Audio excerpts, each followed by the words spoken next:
The royal couple appeared together for the glittering opening of Hong Kong's new cultural centre. A moment.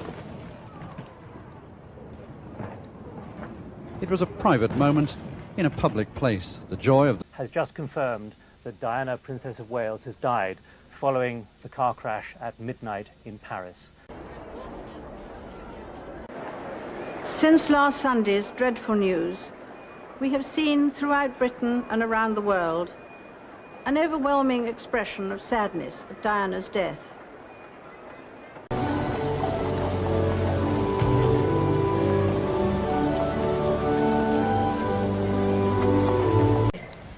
I have much pleasure in declaring the Diana, Princess of Wales Memorial Fountain